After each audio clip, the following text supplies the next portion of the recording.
It's 4 a.m. on day 29 of the Every Bit Counts challenge, and I find myself gutting fish and filleting them for you lot. Well, and for us lot. But you know, it's got to be done. They take up too much room in our freezer, and I've been wanting to do this job for a very long time. So I am not being particularly careful as I'm filleting. I'm just getting the fillets off. Now, if you've worked with fish in any way, you will know that once it's frozen, it changes texture and it becomes quite soft.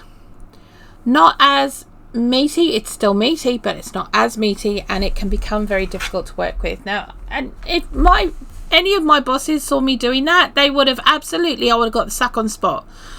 And I was trying to get the pin bones out, and you know what, I just decided this is too difficult because the fish has been frozen, it's changed the texture, so we're just going to cut that little bit out and fillet these. And I'm not that worried because we're going to be putting these in the water bath in tomato sauce like you get the tinned ones, so it's all good.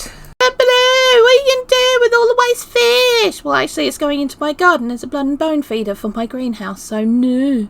Nothing goes to waste in this house. How many times I gotta tell you?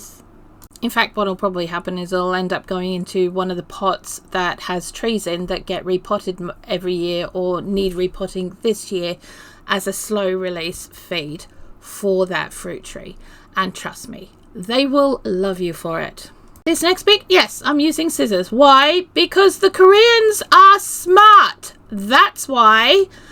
And it just makes life so much easier for me. I'm just going to do it that way. Add a couple of tablespoons of the red sauce I made the other day, and add a little bit of water to that. And then what we're going to do is we're going to shake it to get all of that liquid all the way through the jar.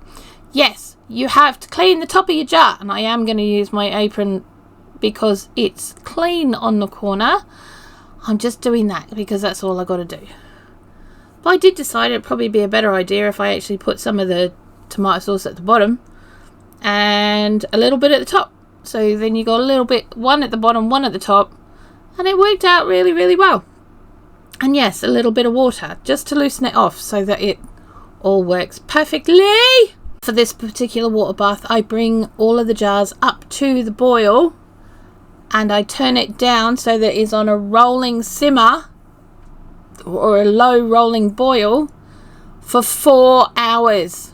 Now I know it's a long time, but it's important, and I know it's the old time and not the European time, but you know what, I'd rather be safe than sorry. And I got 4 jars. That was before they were water bathed, and that was afterwards. I really need a better picture. See you tomorrow.